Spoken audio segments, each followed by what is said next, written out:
Je dis, aujourd'hui, on a une faiblesse. Aujourd'hui, l'utilisation de l'État comme instrument de règlement de compte, on le voit dans la justice. Ah oui? Vous ne voyez pas ce qui se passe dans ce pays-là? Je vous pose la question. Vous ne voyez pas comment notre ami, notre frère Khalifa Sall, oui. Vous ne voyez pas son procès, comment ça s'est passé? Vous ne voyez pas toute l'incohérence? Vous ne voyez pas toute cette unilatéralité dans les décisions qui sont prises pour le processus électoral? Vous ne voyez pas tout ce qui est en train d'être déconstruit par ce pays? Vous ne voyez pas ce parrainage qui a été organisé comme premier pas de la pagaille électorale? Vous ne voyez pas qu'on va vers le mur, vous?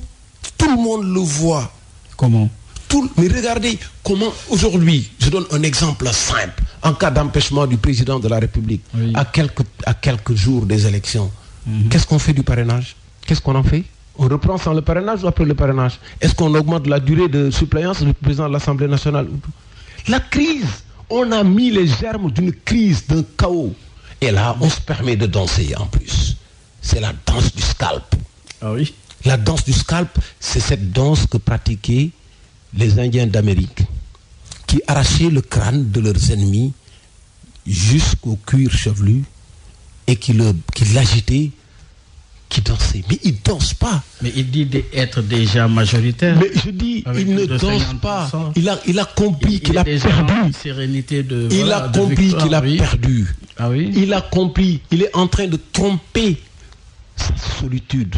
Il a été seul à concevoir son parrainage, seul à le voter, seul à concevoir sa fiche, avec des incohérences incroyables. Tu mets un numéro d'électeur et un numéro de carte d'identité. Vous êtes dans la collecte des signatures? Avant la collecte, je vous dis le risque qu'il y a.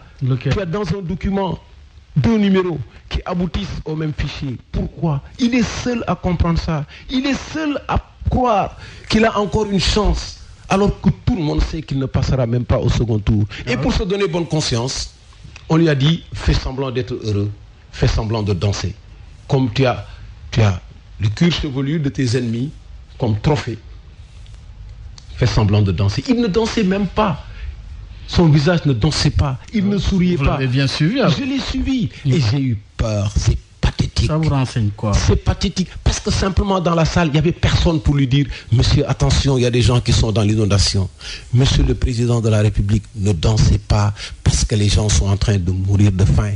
378 000 personnes doivent être secourues parce qu'ils n'ont pas de quoi manger. Monsieur le président de la République, ne dansez pas parce que tout le monde est inquiet.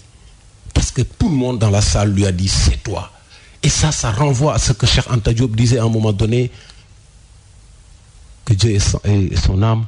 Il disait, Bourboui Wadja Saï, Magati lay Khambe Talam. Ah oui? C'est ça la Ça veut dire quoi? Ça veut dire que tous les actes qui seront posés et qui sont posés renvoient à un étourdissement